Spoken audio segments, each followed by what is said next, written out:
Happy Thursday evening, all. My name is Lori Spalding, and I'm coming to you from Talkwad Studios here in Tampa, Florida. Some of you may know me as the head of Florida Retriever Rescue, and some of you may not know me at all. So you're wondering why you want to listen to some lady talk about dogs for the next half hour. Well, I'd say that if you love dogs, have dogs, you want to have a dog, you'd like to get into rescue or find a way to help, or a combination of any of the above, then you should probably watch my show. I will be coming to you weekly on Thursday evenings at 8 o'clock, and I'm going to give you some training tips, health tips, interviewing some really great people in the Tampa Bay area that'll help you with resources for your dog. So it may be that you want to go to Busch Gardens and you want to put the dog in the kennel, or maybe you want to travel with them and go to Orlando and hang out with the family and you just need somewhere to stay that's dog friendly. Or you want to go out to a restaurant and you don't want to leave them home because you've been working all day and it's really not fair that they're home all day, so you want to spoil them a little bit. But anything basically that has to do with dogs, that's what this show is going to be about.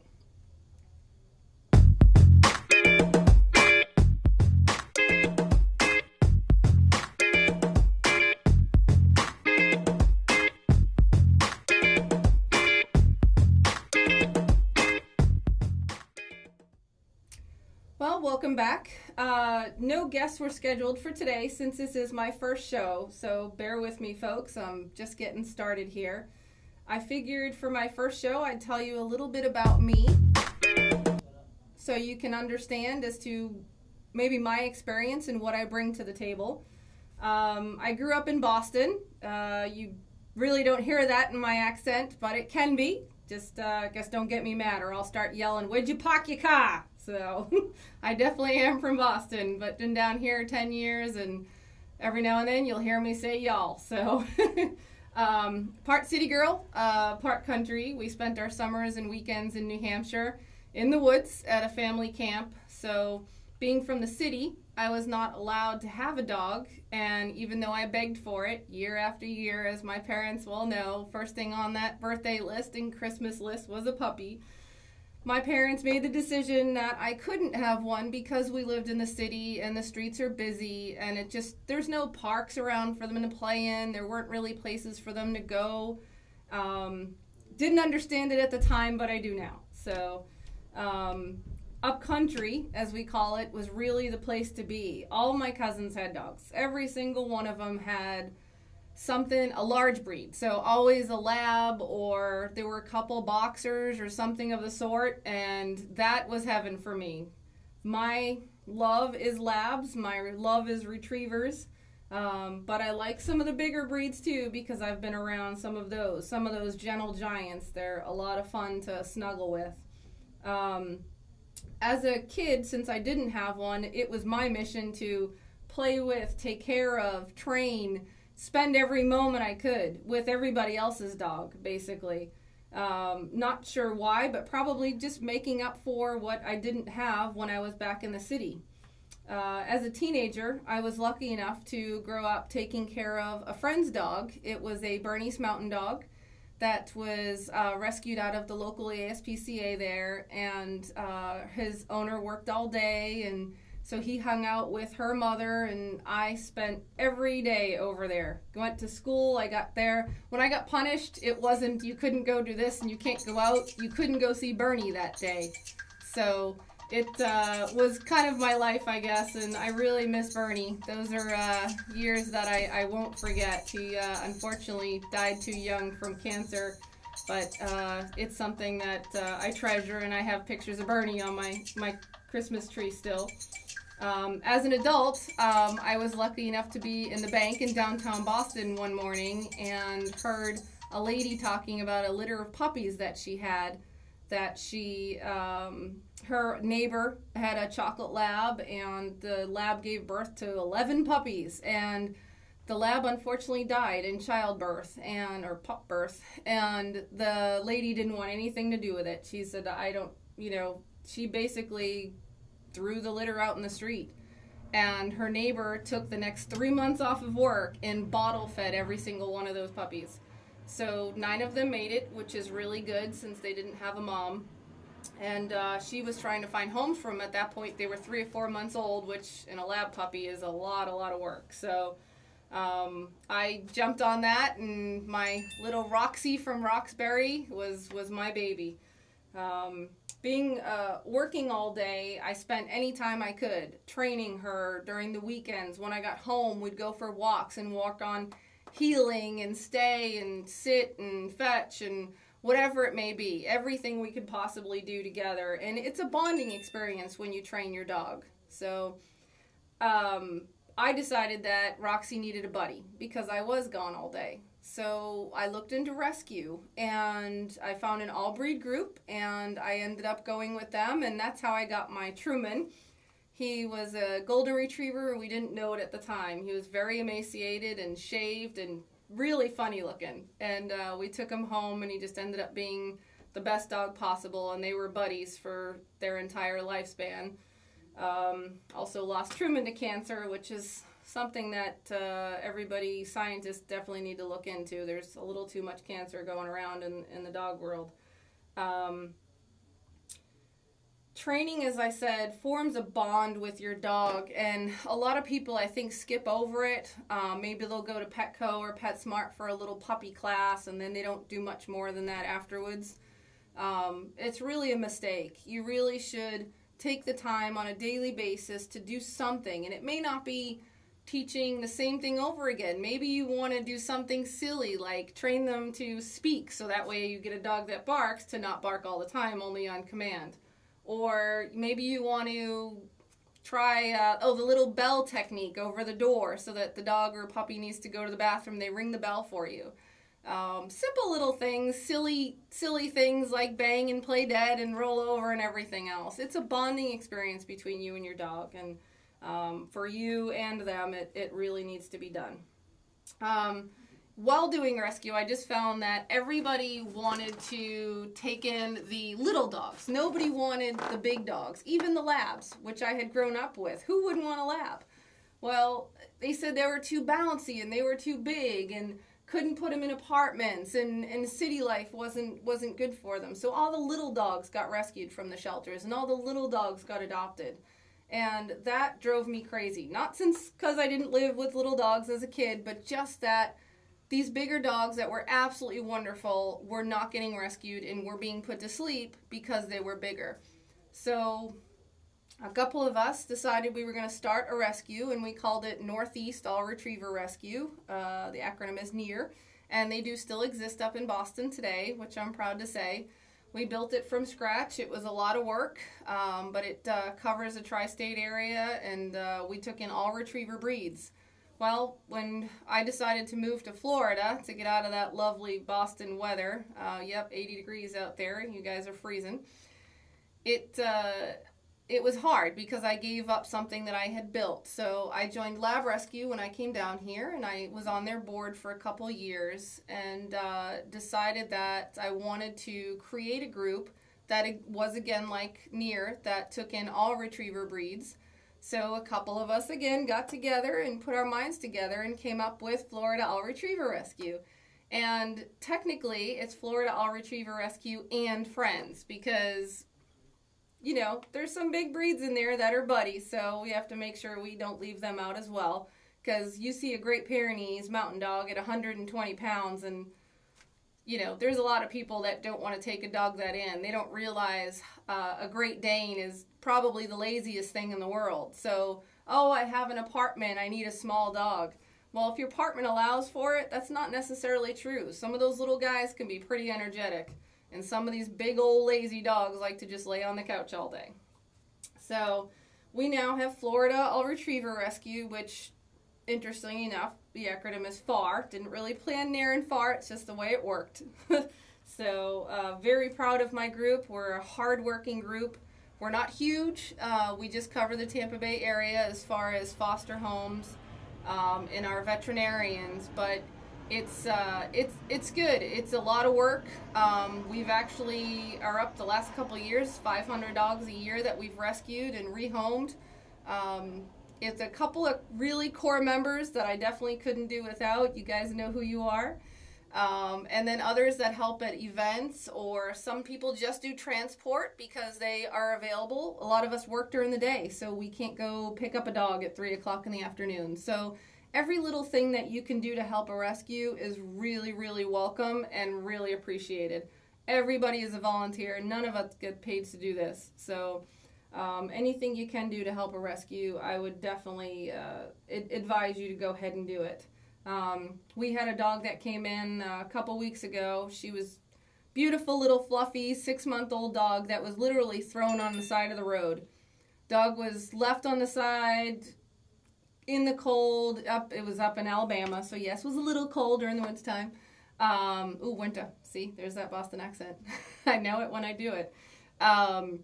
She was scared to death because she had been abandoned and was kind of stuck there sitting on the side of the road while the cars are going by. Well, we took her in and we brought her down to Tampa, and she took a little bit of time to get used to everything down here and living inside and having someone that loves her. But within, I'd say, a week or so, she was running around with the dogs and happy as can be. Well, she was recently adopted and lives in a huge mansion-like home on St. Pete Beach. So she is now spoiled rotten, as she should have been to begin with. So what I'd like to do, since my love obviously is rescue, I'd like to introduce you to an adoptable dog. I'll be doing that each week. I'll be featuring a rescue group and an adoptable dog from them. So if you give me a few minutes, we'll get the dog situated and we'll be back. Thank you.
Welcome back.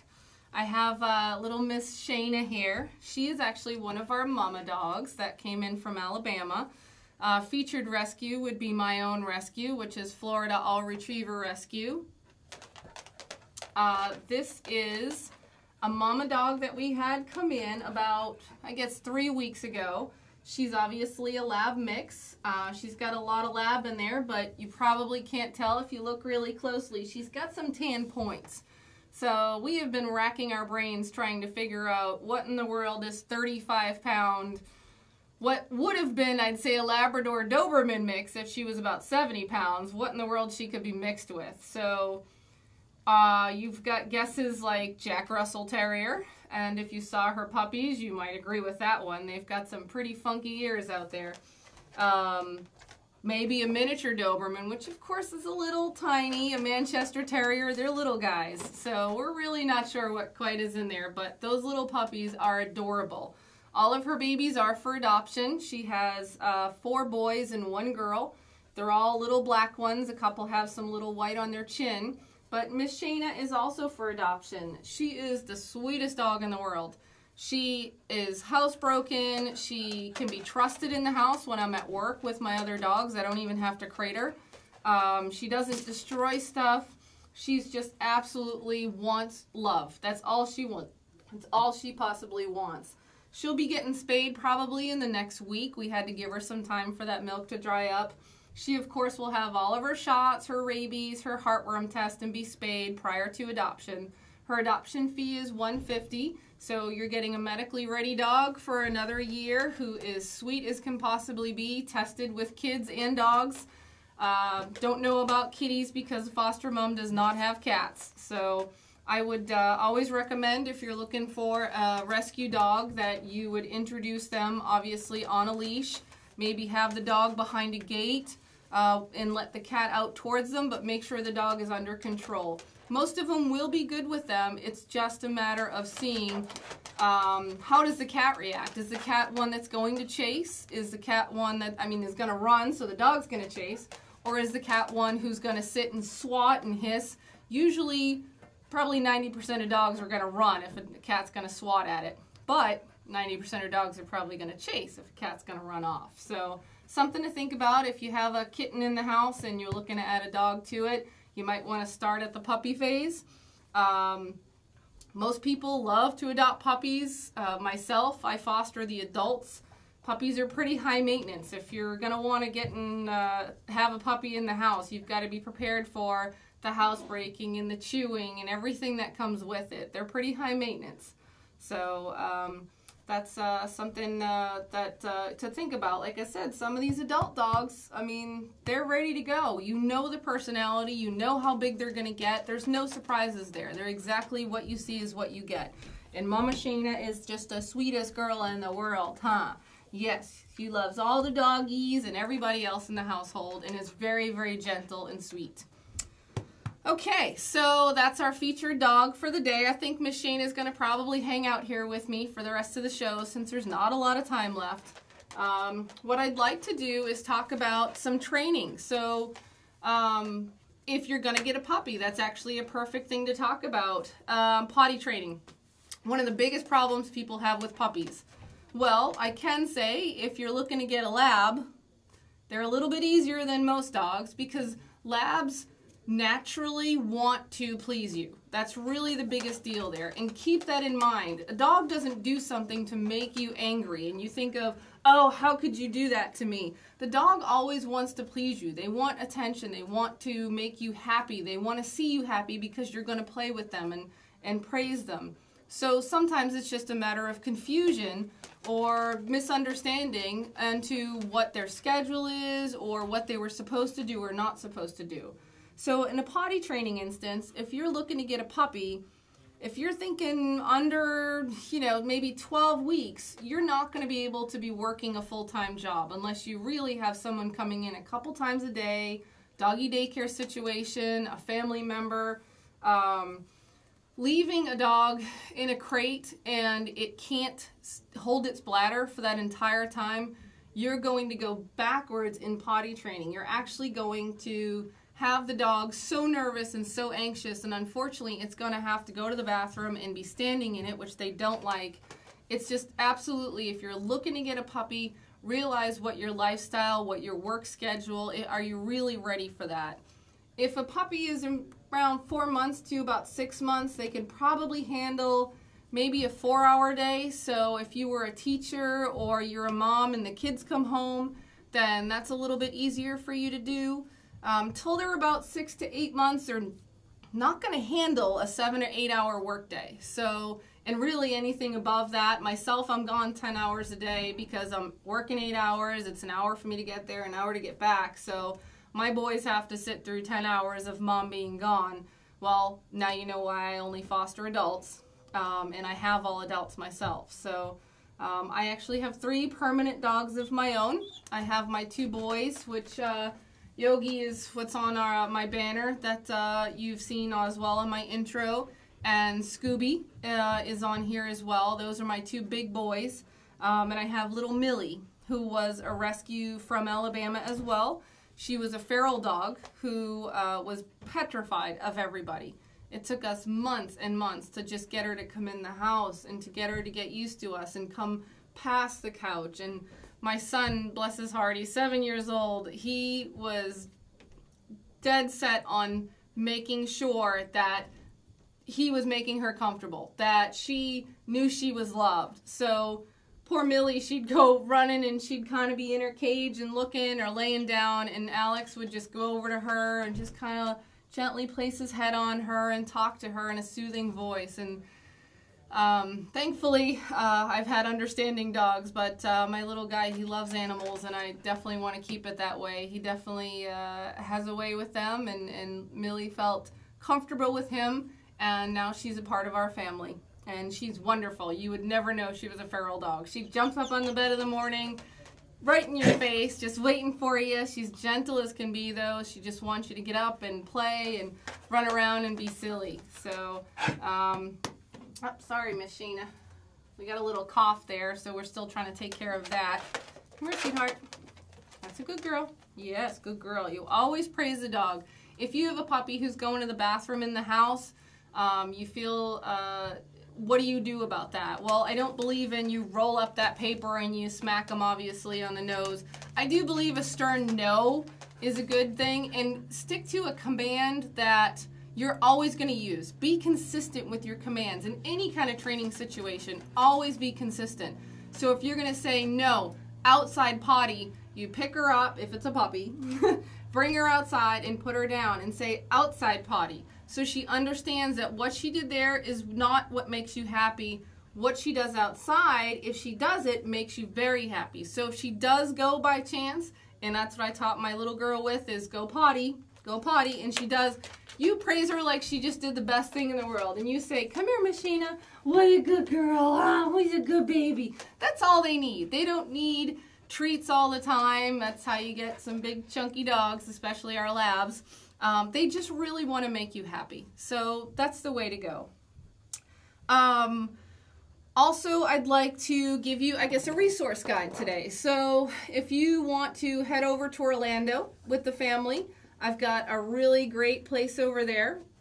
You can bring Fido. You're up to 2 dogs. It's a place called Tropical Palms Resort, and it's half campground and RV resort and half cottages. It's really cool. It's like being in your own little place. You've got this little cottage with a deck outside and a picnic table, and it's in a wooded area. I mean, it's got the heated pool, and it has a volleyball court in the pool. You have movies for kids that you can sit in the pool and watch on Saturday nights. They do silly stuff in the holidays, and they decorate and do haunted hay rides and all sorts of things. It's a really great place. Again, it's called Tropical Palms Resort. It's right in Kissimmee on 192 next to Old Town. I highly recommend it. You can bring your dogs, and they're very comfortable in that setting. That's it for the resource guide today. Every show, what I will be doing is a giveaway. So it could be a stay at one of the pet resorts. It could be a gift certificate to a restaurant that allows dogs. Maybe it's partly off an adoption fee at a rescue or a shelter. Whatever it may be, I'll be bringing those to you each week, a few minutes before we end. So I'd say at about 8:28 each week, that's what I'm going to be doing. We'll surprise you each week. We're not going to let you know what it is, so you've got to tune in and find out. Right now, what I would like to leave you with is something that I try and remember myself. Silly little things on Facebook that you see. Some are cute, some are sad. There's a lot of stories out there that are very frustrating. But for you animal lovers out there, for those of you that have a dog, I guess what I'd like to leave you with is this would be what your dog wants you to know. You have your life, your friends, your work, your family. All I have is you. It's something I try and remember and tell myself every day. When I come home from work and I'm frustrated and I'm stressed out and I gotta feed the dogs and take care of the kids and do the homework and go to soccer and go to the studio, you know, whatever it may be. That's something that I always take the time out and spend it with your dog, because they've sat there all day waiting for you to come home. So please remember that. And I hope to see you next week on Talkwad Studios here and Barking Out Loud. Thank you for watching.